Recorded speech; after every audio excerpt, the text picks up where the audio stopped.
On Wednesday evening, Dana was late for work. Her husband, Troy, was waiting for her for dinner. But by 7 o'clock, when she still hadn't shown up, he gave up and ate the leftovers. He began to worry. Troy called her cell phone several times and sent her text messages, but she didn't answer. He tried calling her at the office, but since it was after 5, the call went to voicemail. This wasn't like Dana. If she was going to be late, she always let him know in advance and never missed calls or text messages. Something must be wrong. By 8 p.m., he was very worried, so he got in his pickup truck and drove to her office, arriving 10 minutes later. Dana was a human resources manager at a small consulting firm and worked at the company's headquarters in a small office park in Plano, Texas. The parking lot was almost empty. There were usually 1 or 2 cars there, but Dana's car wasn't in her spot. He called her again in case she had gone home while he was looking for her, but the call went to voicemail. That usually meant her battery was dead or she had turned off her phone. He started driving home, but a strange feeling made him turn into the nearest restaurant and entertainment complex. Her co-workers often stopped by one of the many bars after work for a drink. It was almost 9 p.m. when he pulled into the parking lot. There were hundreds of parking spaces, so he didn't have much hope of finding her. But when Troy drove up to the 3rd floor, he saw Dana's car with its distinctive BMW girl's license plate. He parked in the nearest available space and looked at her car. Nothing seemed out of the ordinary. She had taken her purse and cell phone, which was at least a small, encouraging sign. He looked around, wondering where she might be. Troy walked to the nearest staircase and went down to the 1st floor. Looking around, he realized that Dana could be in any of the 20 or 30 restaurants or bars in this huge complex.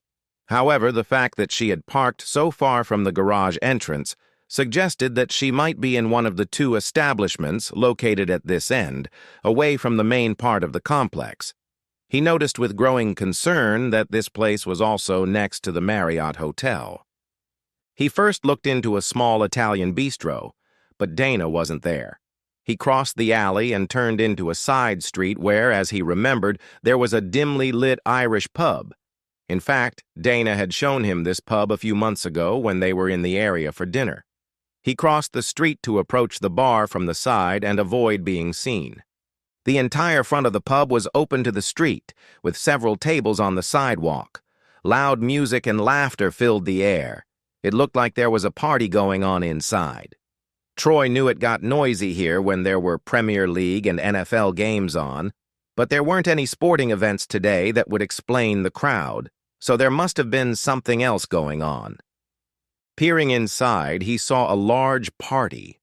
The interior was decorated with balloons and streamers in festive colors. A large banner hung above the bar that read, "Happy Retirement." There were 40 or 50 people there, all laughing, joking, and drinking heavily. It looked like someone from Dana's company was retiring. Troy wondered why Dana hadn't told him about the party. The answer was simple. He assumed she must have been busy with preparations and had forgotten to tell him. He felt relieved to know she was safe, and was about to leave when the crowd inside began chanting, "Speech! Speech! Speech!" He was curious to see who the party was for, so he lingered to watch. And then he saw his wife for the first time. She looked happy, blissful, and drunk. She was standing at the bar, facing the crowd, waving her hand. Everyone fell silent, and Dana began to speak. "Thank you all for this party," she said, clearly holding back tears. "I'm going to miss you all very much." What the hell is she talking about? Troy thought. "The last 8 years I've spent with you have been wonderful," Dana continued. "But now it's time to enjoy life. I'll send you postcards from the south of France as soon as I get settled. You're all welcome to join us any time." South of France? Us? Troy froze. He felt sick. He and Dana had always talked about going to the south of France someday, and now she was going there with someone else. "And one more thing," Dana said, pausing to make sure everyone was listening. She grabbed the hem of her sweater. raised her arms sharply, pulled the fabric up to her neck, and exposed her 36-inch breasts. Everyone burst into loud applause. She covered her breasts again, blushing to her ears, then added, "God! I've wanted to do that for 8 years. I'm not a human resources manager anymore. Now I can do whatever I want." She turned to the man standing next to her, grabbed his face, pulled him toward her, and kissed him long and passionately while her colleagues applauded. This man was Dana's boss, Mitchell Fields, CEO, president, and recently divorced millionaire. At that moment, everything became clear to Troy. He turned and walked away, got in his car, and drove home. On the way, he called their 20-year-old daughter, Michelle, who was a junior at SMU. She answered right away. "Hi, Dad. How are you?" "Did you know?" he asked. There was a pause. Michelle and Dana were closer than mother and daughter. They were best friends, spent most of their free time together, went shopping, went to spas, and were each other's closest confidants. "Knew what?" Michelle replied nervously. "That your mother is cheating on me, sleeping with her boss behind my back and leaving me for that jerk." There was another, longer pause. That answer was enough for Troy. "Dad," Michelle began, searching for the right words. "I knew," Troy replied. "What did I do to deserve this?" "Dad, it's not like that really," Michelle said. "You need to talk to your mother." "Don't call me Dad," Troy replied sharply. "I'm not your father anymore. You betrayed me and took her side. You're dead to me." Michelle screamed, "No! Dad, please listen." "Listen? What can you say that I'll understand?" Troy asked. "Your mother quit her job without saying a word to me. She's moving to the south of France with her jerk of a boss without telling me a damn thing." "What?" Michelle asked incredulously. "What are you talking about? Mom didn't tell me anything about this." "You didn't know she was cheating on me with her boss?" "No, I swear. I thought you were talking about something else. I don't know anything about this." "Are you sure?" "Yes, damn it, I'm sure. I saw her with him. I saw her at her retirement party 5 minutes ago. She told everyone she was moving to the south of France, and then she kissed that jerk the way you kiss a lover, not a boss." "Dad," Michelle cried, "I swear I didn't know. I thought you knew about Daryl and Mom." "What? Daryl? What Daryl? What are you talking about?" "Oh, damn it, Dad, I'm sorry. I thought you knew." "Knew what? Remember the pool party we had in June right after graduation?" "Yes, of course." "Remember the guy I brought, Daryl?" "Yes, the guy from the SMU football team," Troy replied. "What does that have to do with anything?" "Remember how you got really drunk and fell asleep by the fireplace on the back porch?" "Yes." "Well, Daryl and I were swimming naked, and he talked my mom into joining us. She was drunk and got carried away. He was flirting with her, and she was flirting back. I got angry and made a mistake by going into the house and leaving them alone for a few minutes. When I came back, I realized that while I was gone, Daryl had slept with my mom. I was furious, but she was drunk and swore she was sorry. She begged me not to tell you because she knew you would leave her. I didn't want you to get divorced, so I forgave her and never told you. That's why I stopped seeing Daryl and why my mom and I aren't as close as we used to be." Troy could hardly comprehend what his daughter had told him. Not only had Dana slept with her boss, but she had slept with at least one other man. He felt sick. He was overcome with the feeling that everything he thought about his wife was a lie. "Dad?" Michelle called. "Are you there?" "Yes, I'm here," Troy replied. "I don't know what to believe anymore." "Dad, I swear I didn't know she was sleeping with her boss," Michelle said. "If I had known, I wouldn't have kept it from you. Daryl and I were having problems, but she convinced me it was a mistake and that she had only cheated on you once. I believed her. But if what you're saying is true, she lied to both of us." "It's true." "Do you have proof?" "No." "What are you going to do?" "I don't know," Troy replied. "I don't know, damn it. If she divorces me, she'll ruin me. I'll have to sell the house and all our possessions. She'll get half of everything. The worst part is that I started my business after we got married, so she's entitled to half of that too. Damn, I'll probably have to pay alimony too. But why should you have to pay for her being a slut? Michelle asked. Unless I can prove she's cheating on me. But for that, I need clear and irrefutable evidence, and I have to convince a judge to grant me a divorce on the grounds of adultery. Can't you sue her boss or his company for alienating your family or sexual harassment or something? She asked. I don't think alienating your family is a legal ground for a lawsuit in Texas, honey, Troy explained. And he didn't harass me, so I can't sue them for that. Anyway, I don't think anyone harassed your mom. She seemed perfectly happy with the way things were. So your mom hasn't said anything to you yet? Not a word. I only found out because she came home very late and didn't say she was going to be out late. I got worried, went looking for her, and found her at Patty's where they were having a party for her retirement. I wonder when she'll tell you, Michelle said thoughtfully. I don't know, Troy replied. Probably at the last minute, so I don't have time to do anything about it. What kind of proof do you need? Michelle asked. I don't know, photos, videos, witnesses, maybe a confession, Troy replied. Dad, Michelle said quietly. Yes, baby? I have an idea. Troy's phone rang around 10:30 p.m. He and Michelle had ended their conversation an hour ago, and he was sitting in the dark thinking about his life and what he could do. He let the phone ring a couple of times, sighed heavily, and then answered. Yes, he replied coldly. I'm sorry, Troy, Dan's drunk wife slurred. I got your messages. I thought I told you about the party tonight. I was so busy getting ready that I must have forgotten. Party? Troy asked, pretending not to understand. I wasn't sure if you were alive or dead, lying in a ditch somewhere. Oh, baby, I'm sorry, Dana replied. Were you worried? How can she call me baby and act so innocent? Troy thought. Well, you always call or text if you're going to be late, he explained. So yes, I was worried. I called and called, but you didn't answer. Why? My phone died, Dana apologized. And I was probably having so much fun that I didn't notice. I thought you knew I was okay, so I didn't call you back. I didn't realize my phone was dead until the party was over and I was ready to leave. I had to put it on charge so I could read your messages. Troy noticed that there was no background noise on the line and suspected that she was no longer at the bar. So where are you now?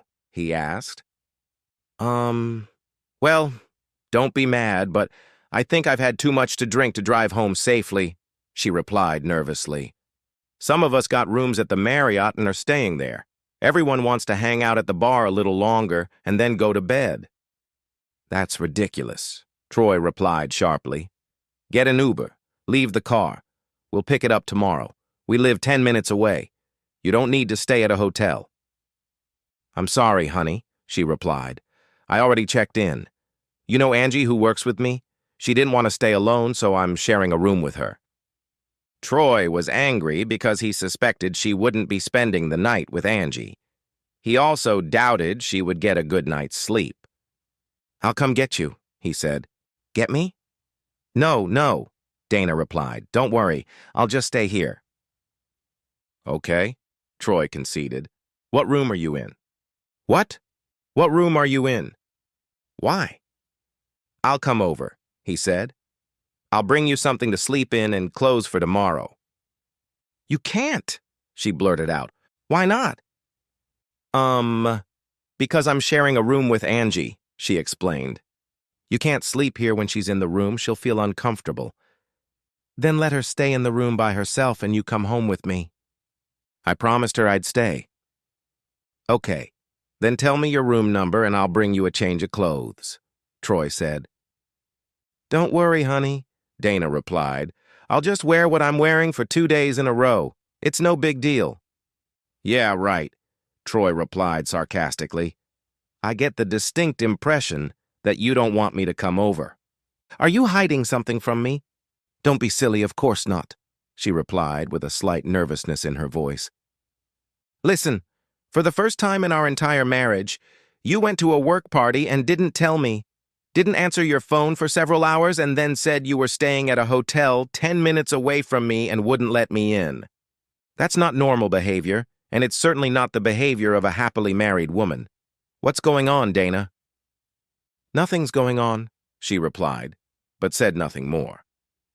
Troy waited for her to continue, but when Dana didn't explain, he pressed her harder. Are you cheating on me? He asked, already knowing the answer. Don't be ridiculous, Dana replied. You think I'm having an affair with Angie? No, not with Angie, Troy corrected her. But maybe with someone else. I mean, how do I know you're not sharing a room with her? It could be anyone. Some guy you picked up at a bar, for all I know. It could be your boss.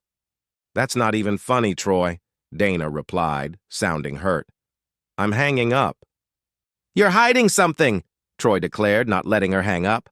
I'm not hiding anything, Dana replied sharply. I called to tell you what's going on. I told you everything. I'm not hiding anything, damn it. Really? Because you still haven't told me your room number? Why? Are you afraid I'll come and ruin your date with your lover? I said I'm sorry I didn't tell you about the party. I apologize for not answering your call. I couldn't, Troy. Sometimes things like that happen. Okay? Forget about it. I'm not cheating on you. Once I forgot to tell you where I was, and you went crazy. Do you trust me so little? Do you think our marriage means nothing to me? You're trying to shift the blame onto me, Dana, Troy said. That's not going to work. I didn't do anything wrong. It's you. Don't act like a martyr. See, that's what drives me crazy. You're so controlling and paranoid that you suffocate me. You suffocate me, damn it. I can't take it anymore. I need to be alone. You know the only thing I will never tolerate in our marriage is cheating, Troy said bluntly. I know. You've told me 1,000 times. It's just a stupid party. I'm drunk and I'm sleeping here. I'm not cheating on you, but I'm not going to argue about it. They're waiting for me at the bar. Good night, Troy. Dana, he shouted, but she hung up. Damn it, girl! Troy stared at the phone glowing in the dark until the screen went blank and the room was completely dark. Dana placed the phone on the dresser in her hotel room and made sure it was connected to the charger. Her hands were shaking. She had just lied to her husband, and the adrenaline was still coursing through her veins. I've ruined everything, Dana thought. I should have told him about the party and just gotten rid of him. Now he suspects I'm cheating on him, damn it. She wasn't ready to reveal the truth to Troy. She would still be getting paid for another 30 days, so she had at least that long before he would notice the money missing from his account. Her plans were already in place and underway, and she didn't want anything to interfere with them. If Troy found out too soon, it could cause her a lot of problems. She needed him to remain unaware until the very last minute. Was it worth it? Was it worth the risk? With a heavy sigh, Dana turned off her phone and turned to the man standing behind her. I'm going home. My husband is going crazy, and I don't want him to worry so much. I'm sorry. She grabbed her purse and quickly left the room before she could change her mind. She wasn't as drunk as she had been an hour ago, so she decided to take her car and drive home. 15 minutes later, she arrived home, but the garage was empty. Where is Troy? Dana wondered. She called him, and he answered right away. What do you need? Troy asked. Where are you? Dana asked immediately. What do you care? Of course I care. I realized you were right and came home. Where are you? I'm pulling up to the house, he explained. I was following you, but your car wasn't there. He didn't tell her how he knew where she was, so I came home. You just beat me to it. The garage door opened, and he drove the car inside. When he entered the kitchen, Dana was waiting for him, her hands on her hips. He raised his hands, trying to prevent the argument he knew was coming. Listen, it's late. That was all he managed to say before she threw herself at him, kissing and hugging him. He tried not to respond, but he loved Dana so much that he couldn't help himself. He was angry, but part of him wanted to show her that he was her man. It was something primal, a caveman instinct. He responded to her kiss. He picked her up and carried her to the bedroom. He wanted her to remember this night and, he hoped, remember how much she loved him. Michelle called on Friday to confirm her plan with Troy. She was sure she could get her mother to confess the truth.